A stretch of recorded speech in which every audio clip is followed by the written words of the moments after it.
다시 한번. 아유, 하나님이 다 하시니까 걱정하지 마세요.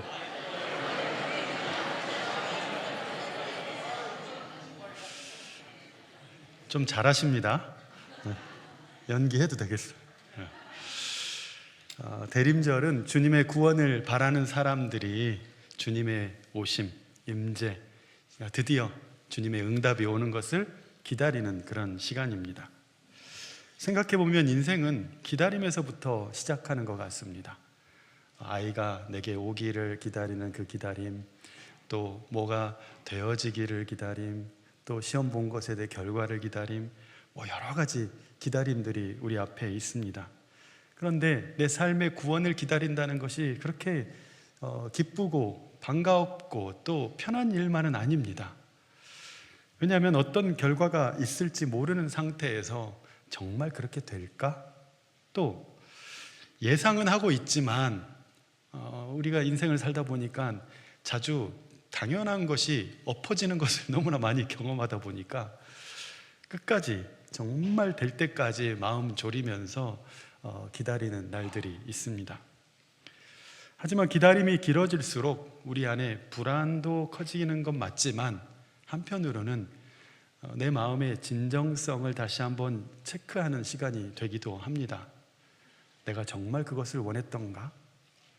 나는 정말 최선을 다했을까? 저게 나한테 왔을 때 그 기다림이 내가 정말 간절히 기다리기는 하지만 그게 이루어지는 게 정말 나한테 복이 될까? 안 되면 나는 어떤 준비를 해야 될까? 온갖 상념들이 마음을 어지럽히는 시간을 보낼 수가 있습니다. 그럴 때 우리는 또 주님 앞에 이렇게 질문합니다. 하나님, 제 인생은 왜 이렇게 더디게 흘러갑니까? 남들은 탁탁탁 되는 것 같은데 나는 기다리고, 된 줄 아는 또 기다리고 또 기다리고. 왜 아직도 저는 이 자리에서 이러고 있을까요? 하나님은 정말 저를 알고 계시고 제 길을 알고 계신 겁니까? 제가 이렇게 기다리는 이 시간조차도 하나님의 그 계획하심 안에 들어가 있는 겁니까? 여러분, 오늘 시편 139편은 바로 그런 질문을 한 우리에게 하나님이 우리를 잘 알고 계시고 우리의 형편도 알고 계시고 우리의 연약함도 알고 계시고 우리의 모난 것도 알고 계시다. 왜? 그분은 우리를 지으신 분이시기 때문이다 라고 말하고 있습니다. 오늘 말씀을 통해서 저와 여러분에게 이러한 위로의 음성이 들려지기를 원합니다. 사랑하는 자녀야, 내가 너를 만들었다. 내가 너를 만들었다. 내가 너를 잘 알고 있고 지금 너가 기다리는 그 기다림 속에서도 내가 너와 함께하고 있다. 이 귀한 음성이 오늘 저와 여러분 가운데 들려지기를 예수님의 이름으로 축원합니다. 오늘 말씀을 한마디로 요약하면 그것입니다. 오늘 설교 제목입니다. 같이 한번 읽겠습니다. 시작. 지으신 분이 가장 잘 아신다.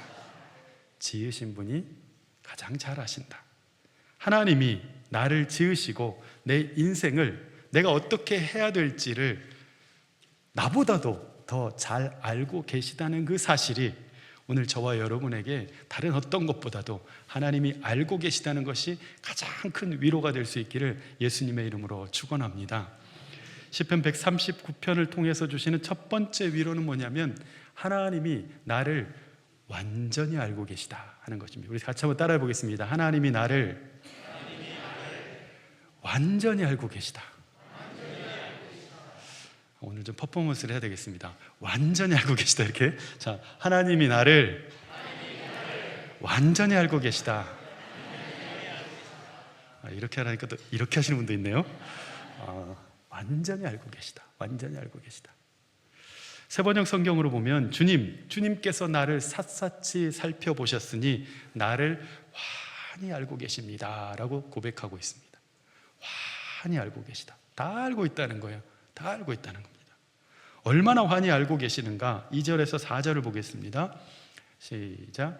주께서 내가 앉고 일어섬을 아시고 멀리서도 나의 생각을 밝히 아시오며 나의 모든 길과 내가 눕는 것을 살펴보셨으므로 나의 모든 행위를 익히 아시오니 여호와여 내 혀의 말을 알지 못하시는 것이 하나도 없으시니이다.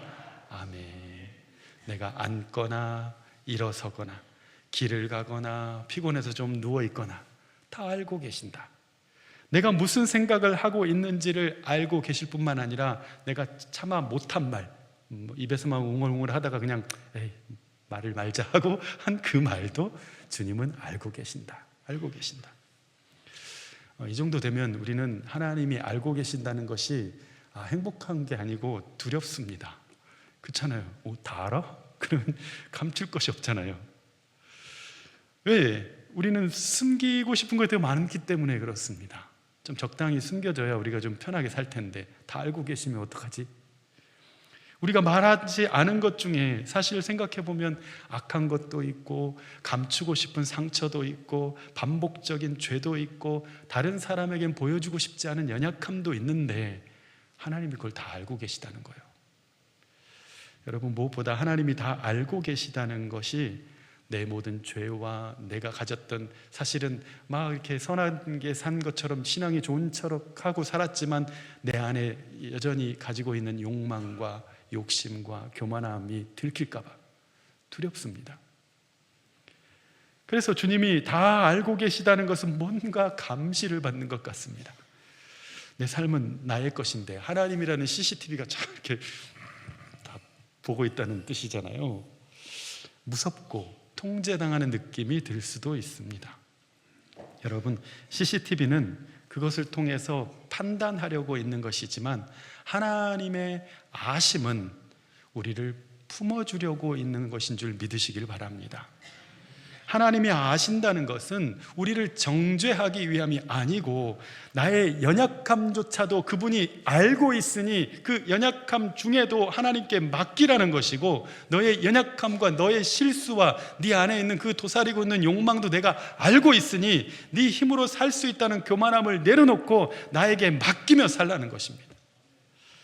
여러분, CCTV는 누군가를 감시하고 통제하고 잡아내기 위한 목적이 있다면 하나님의 아심은 우리를 도우시기 위함이고 우리를 지켜주시기 위함이고, 무엇보다 그분이 알고 계시다는 것은, 완전히 알고 계시다는 것은 완전히 도우실 수 있다는 것이고 완전히 사랑하실 수 있다는 것인지를 믿으시기를 간절히 축원합니다. CCTV는 보이는 것만 가지고 나를 판단하지만 주님은 내 속마음까지도 아십니다. 여러분, 그것은 우리에게 큰 위로가 되는 거예요. 위로가 되는 거예요. 내가 어떻게 하려고 했는지도 아셨구나.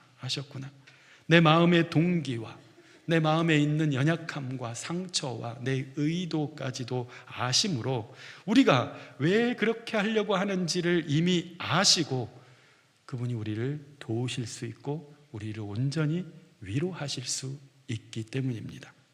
그래서 시편 139편은 하나님이 우리를 완전히 아심, 즉 전지하심이 두려움이 아니라 나의 앞뒤를 두루 감싸주시고 나를 지켜주시는 힘이 되는 것입니다. 오늘 5절 6절이 바로 그렇게 고백하고 있습니다. 같이 읽겠습니다. 시작. 주께서 나의 앞뒤를 둘러싸시고 내게 안수하셨나이다. 이 지식이 내게 너무 기이하니 높아서 내가 능히 미치지 못하나이다. 아멘. 여러분, 하나님이 다 알고 계십니다. 그러니 하나님이 좀 몰랐으면 좋겠다 생각하고 얼렁뚱땅 퉁치고 넘어가려고 하지 말고, 눈 가리고 아웅하지 말고, 왜? 하나님 다 알고 계시니까. 그러니 하나님 앞에 나아가 우리가 고백할 것은, 하나님 아시지요? 하나님 아시지요? 아시지요, 아시지요, 아시지요, 주님 아시지요. 뭐 다른 말이 필요 없는 거예요. 그냥 주저주저 해봐야 그냥 내가 할 수 있는 고백은 아시죠, 주님? 아시죠, 주님? 아시죠, 주님? 힘들고 어려울 때마다 내가 이렇게 하고 막 설명을 할 필요가 없다는 걸 내가 느끼는 거예요. 왜? 주님이 이미 알고 계시다는 것을 내가 알고 기도하고 있으니까. 여러분, 주님의 아심이, 완전히 나를 알고 계심이 오늘 저와 여러분의 가장 큰 위로가 되고 내 삶의 온전한 회복의 시작이 될 수 있기를 예수님의 이름으로 축원합니다.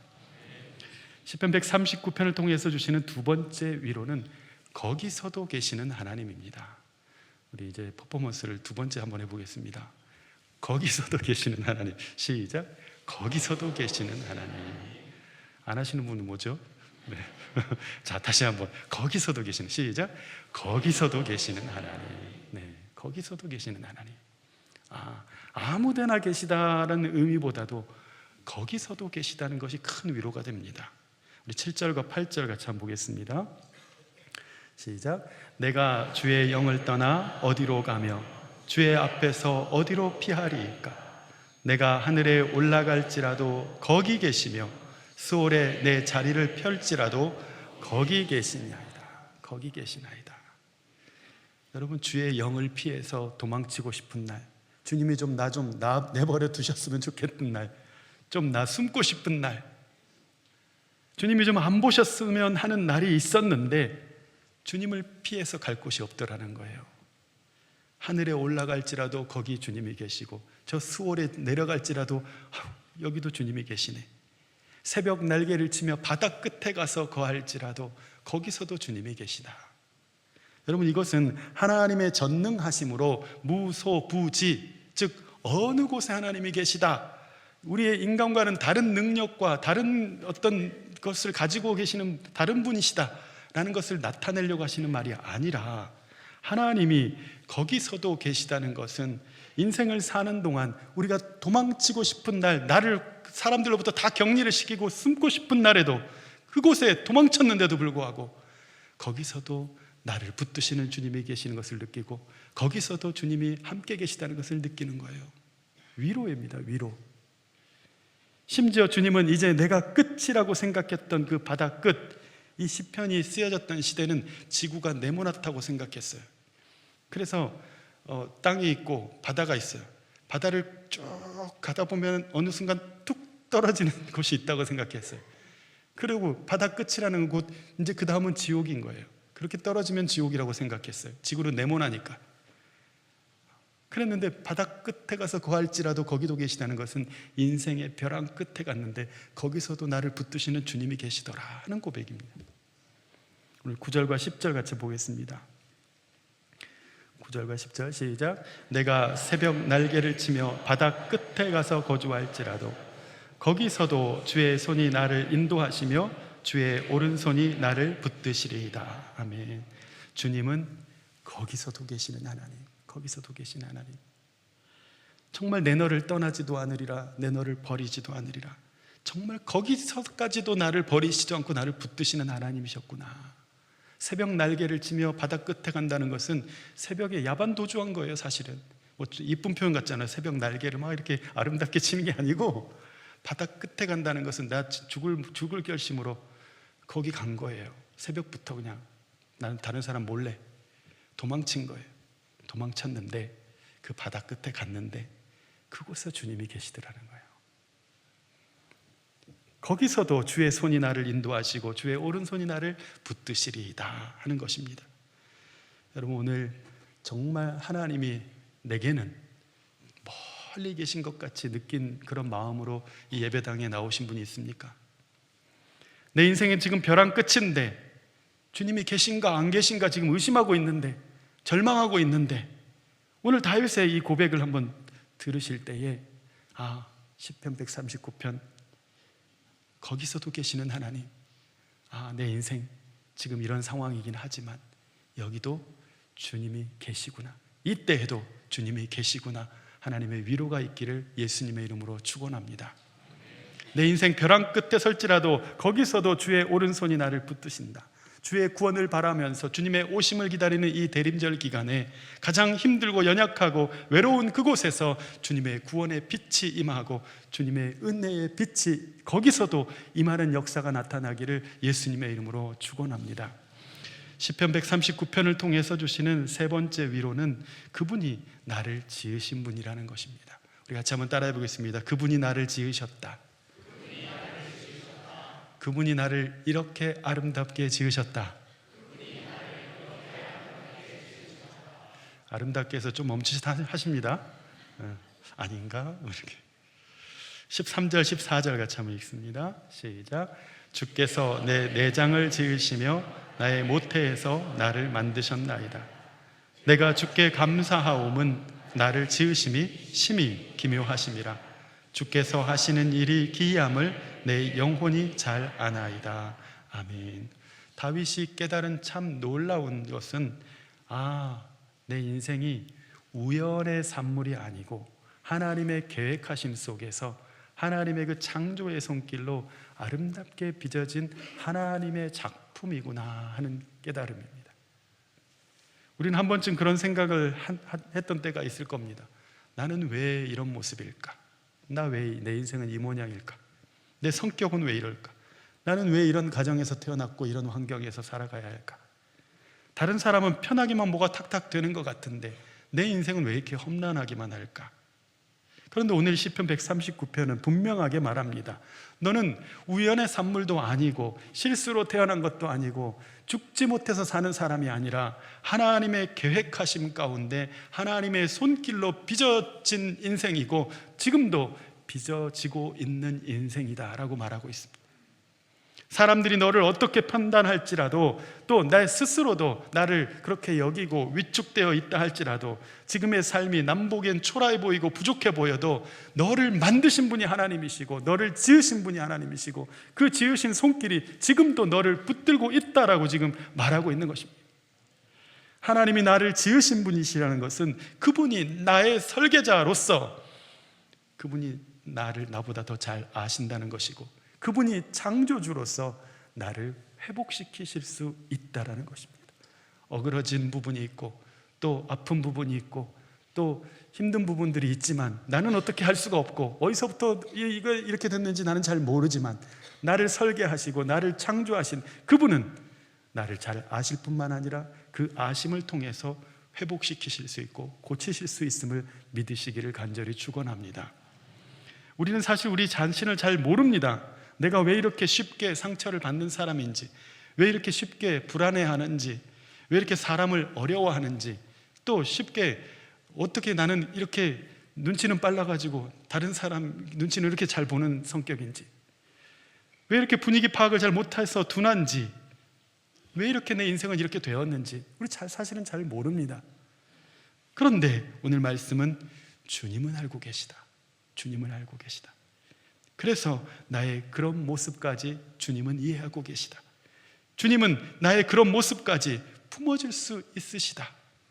오늘 이것이 우리에게 위로가 되기를 바랍니다. 우리의 인생의 길 어떻게 될지 모릅니다. 이 다음을 모르겠습니다. 그래서 우리는 기도합니다. 하나님, 길을 보여주시옵소서. 내가 어떻게 해야 될지 알려주시옵소서. 지혜를 주시옵소서. 능력을 주시옵소서. 좋은 관계가 맺어지도록 해주십시오. 막 이렇게 여러 가지로 기도합니다. 근데 기도하다 보니까 오늘 이 말씀의 근거에서 기도의 응답이 어떻게 오냐면 네가 그걸 다 알아서 뭐하게, 너는 너의 길을 다 알고 있고 너를 어떻게 해야 복되게 하는지를 알고 있는 하나님을 바라보라고 하는 거예요. 하나님이 너를 잘 알고 있고 너의 인생의 계획을 알고 계시는 그 하나님만 바라보라는 거예요. 그 하나님이 나를 알고 계시다는 것을 알아라. 그럼 그것이 위로가 되는 것입니다. 하나님이 나를 지으셨다면 하나님의 계획 안에 내 인생이 진행되고 있음을 믿으시기를 간절히 축원합니다. 하나님이 나를 지으셨다면 그것은 반드시 지으신 목적이 있습니다. 그렇기 때문에 내 삶 가운데 있는 고난도, 질병도, 어려움도, 또한 어그러짐도 사실은 왜요? 답이 없는 것 같아 보이지만 그 모든 것들이 다 하나님이 나를 그것조차도 인도해 가시는 과정 가운데 있다는 것을 믿으시기를 간절히 축원합니다. 그러니 내 삶이 마음에 들지 않더라도 하나님이 나를 이렇게 지으셨습니다. 나는 이래서 나의 환경이나 외모나 능력을 다른 사람과 비교하지 않겠습니다. 있는 그대로의 나로 살아갈 자유를 누릴 수 있고 있는 그대로의 나로도 충분히 하나님의 사랑 안에서 살아갈 수 있는 믿음이 있습니다라고 고백할 수 있는 오늘 저와 여러분 되기를 간절히 축원합니다. 사랑하는 성도 여러분, 하나님이 나를 지으셨다는 것은 나를 고치실 수 있다는 것이고 나를 다시 일으키실 수 있다는 것이고 나를 다시 세우실 수 있다는 것입니다. 세상은 말합니다. 너는 끝났어. 이미 망가졌어. 너는 돌이킬 수 없어. 그러나 시편 139편은 말합니다. 너는 여전히 빚어져 가는 중이고 너를 지으신 분이 여전히 너와 함께 하신다. 여러분, 오늘 주님은 살아계시는 하나님, 역사하시는 하나님, 창조 때 그 능력을 베풀었던 그 똑같은 손으로 지금 우리를 붙드시고 우리를 이끄시고 우리를 빚으시고 우리를 인도해 가고 계심을 믿으시기를 간절히 축원합니다. 그러니 우리의 회복을 우리를 지으신 분께 맡기십시오. 내 힘으로 다 해결하려 하지 말고 나를 지으신 분을 믿고 그분께 맡길 수 있는 신앙이 되십시오. 무너진 관계, 구겨진 마음, 실패한 인생이라 할지라도 내 인생을 계획하신 분에게는 분명히 방법이 있다는 것을 믿고 나를 지으신 분께 맡길 수 있는 믿음이 저와 여러분 가운데 있기를 간절히 축원합니다. 사랑하는 성도 여러분, 하나님은 나를 완전히 아십니다. 그래서 완전히 구원하실 수 있고 완전히 사랑하실 수 있습니다. 우리가 버거워했던 순간도 주님은 알고 계십니다. 우리가 실수했던 순간도 알고 계십니다. 도망치고 싶은 순간도 알고 계십니다. 그 알고 계심이 너 왜 그때 왜 그랬어? 정죄하려고 하심이 아니라 그걸 알고 계시기 때문에 위로하시기 위함이고, 알고 계시기 때문에 우리를 보듬어 주실 수 있습니다. 때로 우리의 삶이 못마땅하고 어려움 가운데 놓였을지라도 나를 지으신 그분이 나를 너무나 잘 아시기 때문에 그분이 나를 책임지실 것이고 그분이 나를 창조주의 손길로 지금도 아름답게 빚어갈 것이고 그분의 사랑 안에서 우리는 영원한 길로 인도함을 받는 인생인 줄 믿으시기를 간절히 축원합니다. 주님의 구원을 바라고 주님의 오심을 간절히 기다리는 우리 강석교회 성도 여러분, 오늘 그 빛이 우리 가운데 임하고 있습니다. 구원의 빛을 받아들이십시오. 주님, 내게 비춰주시옵소서. 내게 비춰주시옵소서. 주님이 나를 완전히 알고 계시다는 그 알매 빛이, 그래서 나를 위로하시고 나와 함께 하시고 나를 인도하시는 그 빛이 오늘 내게 임하여 주옵소서. 내 인생 가운데 임하여 주시옵소서. 그 빛이 오늘 저와 여러분 가운데 구원이 되어서 다시 주님 앞에 나를 지으신 주님께 맡기고, 나를 지으신 주님이 나를 가장 잘 아시기에 내 삶을 위로하시고 내 삶을 가장 좋은 길로 인도하실 것을 믿고 주님을 찬양하며 영원한 기쁨에 참여하는 저와 여러분 될 수 있기를 예수님의 이름으로 축원합니다. 우리 같이 한번 기도합니다.